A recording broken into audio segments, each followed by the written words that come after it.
Local leaders in Huntsville, Alabama tell me one of the keys to getting Toyota to expand over and over again here has been getting to the airport and flying over to Japan to talk with the head corporate office.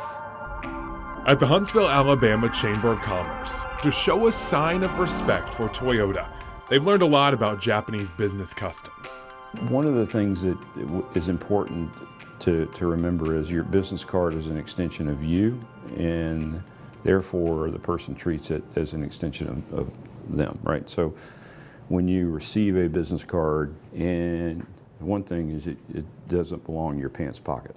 So, well, I already failed that. No. But I mean, but when you so if I give you my business card, what happens? If you pull it out of your hip pocket and you sit on it, and if you place their card in your hip pocket and sit on it, then that is a reflection of how you respect them and how they should respect you.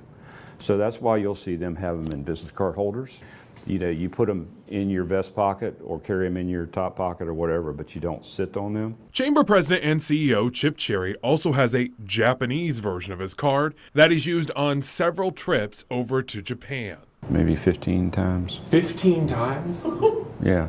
If you go to Japan for a business meeting, you may be there for a number of days visiting cultural sites and other things that they want you to gain a better understanding of their culture and their background, just like we would want them to understand kind of the nuances of, you know, the sweet tea line, right? So you order tea, it's going to be sweet tea, and unless you go a little bit north, then it's going to be unsweet teas. But, you know, little itty-bitty quirky things like that. Those trips helped leaders in Huntsville make the city more attractive to Toyota's corporate team. They worked with the University of Alabama to develop a Saturday school for Japanese children. Kids in Asia go to school 6 days a week. They don't. This whole 5-day-a-week thing is a little foreign to them, and it's much more rigorous than what our kids go through. And they've hired translators who helped walk new employees through the process of getting a driver's license.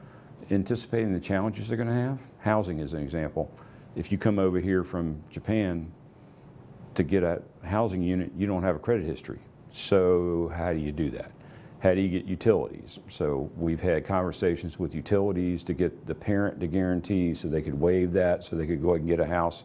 Those are nuances that are lost on people because they're going, you know, go kind of thing.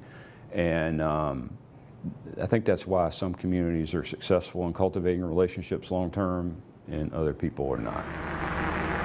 Jerry thinks the triad is on the right track. In 2018, our area lost the Toyota Mazda plant to Huntsville, only to land the Toyota battery plant 3 years later. I think you can be very proud of the fact that your team didn't give up. Your team basically kind of sat down and said, okay, what do we learn from this?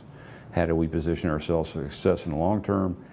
And it's fairly obvious, not being on the inside baseball, but it's fairly obvious that they took their time to continue to cultivate that relationship looking for the next project. One more sign of promise you should know about.